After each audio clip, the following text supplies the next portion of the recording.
আজ এই শাহবাগের উন্মুক্ত মঞ্চে আমরা আবারও দাঁড়িয়েছি। জুলাই অভ্যুত্থানের 8 মাস পেরিয়ে 9 মাসে গিয়ে দাঁড়িয়েছি, কিন্তু সবচেয়ে দুঃখের কথা হচ্ছে আজ শহীদ পরিবার আহত যোদ্ধাদেরকে সাথে নিয়ে আমরা যে দাবিতে এখানে দাঁড়িয়েছি সেই দাবি পূরণ হওয়ার কথা ছিল 2024-এর ওই আগস্টে।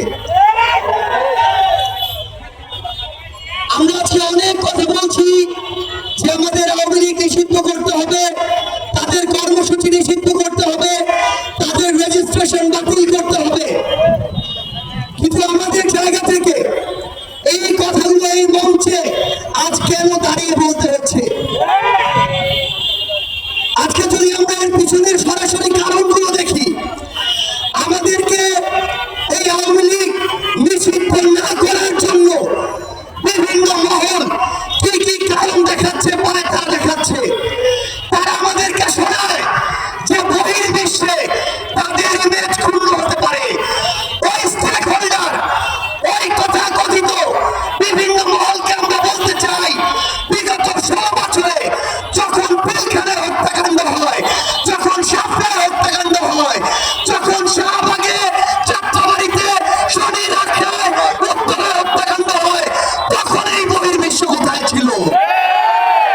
তারা আমাদেরকে ওই পশ্চিমাদেরকে দৃষ্টিভঙ্গি দেখায়। ওই পশ্চিমাদের দৃষ্টিভঙ্গি কোথায় ছিল যখন হেলিকপ্টার থেকে গুলি করে আমাদের ছোট্ট শিশুদেরকে হত্যা করা হয়েছে? অভ্যুত্থানের 9 মাস হতে চলেছে। আজকে আমাদেরকে কারণ দেখানো হয় কিছু মহল থেকে যে যদি এই বাংলাদেশের আগামী নির্বাচনে আবার আওয়ামী লীগ না আসে তাহলে ওই ভারত কি না কি মনে করে বসে, যেহেতু ভারত আমাদের 3 দিকে আছে। আমি স্পষ্ট করে এই অভ্যুত্থানের ক্ষেত্রে শাহবাগ থেকে বলতে চাই, ভারতের দিকে আমরা তাকাতে পারি, কিন্তু ওই আধিপত্যবাদী ভারতের দিকে আমরা ঘৃণা করে আর তাকাবো না। সেই ভারত এতগুলো খুনের হুকুমকারী ওই খুনি হাসিনাকে আশ্রয় দিয়েছে, সেই হাসিনাকে এই বাংলাদেশে ফেরত দেওয়ার পূর্ব পর্যন্ত ভারতের সাথে বাংলাদেশের সম্পর্ক স্বাভাবিক হতে পারে না। খাতা কলমের সম্পর্ক আর জনগণের সম্পর্ক কোনোদিন এক হতে পারে না। আমরা ভারতকে স্পষ্ট করে একটা কথা বলি, বাংলাদেশের সাথে যদি প্রতিবেশীর সম্পর্ক আগামীতে তারা দেখতে চায়, তাহলে যে সকল খুনিকে তারা ওই জায়গায় আরাম-আয়েশের স্থাপনা আমরা সঙ্গিয়ে রেখেছে, তাদেরকে বাংলাদেশে পাঠাতে হবে এবং বাংলাদেশের মাটিতে তাদের এই বিচার হতে হবে।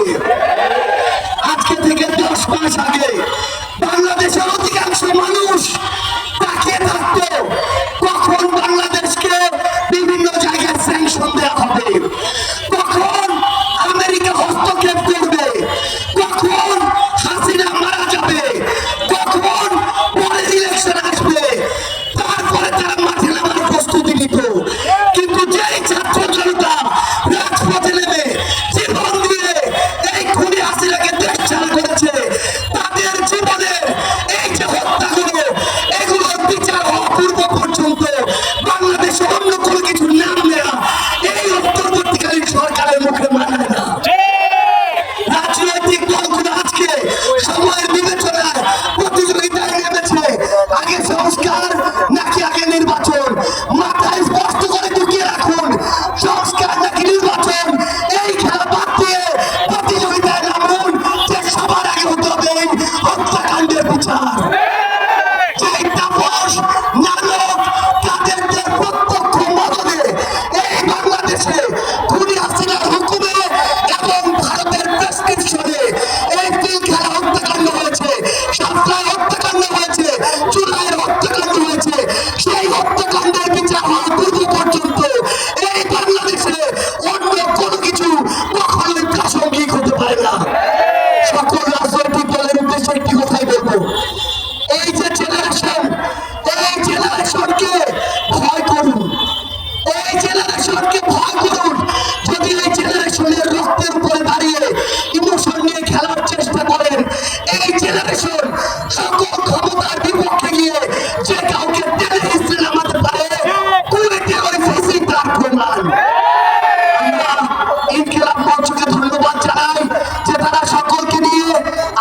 শহীদ মার্চের আয়োজন করেছে এই মঞ্চের সকল শহীদ পরিবার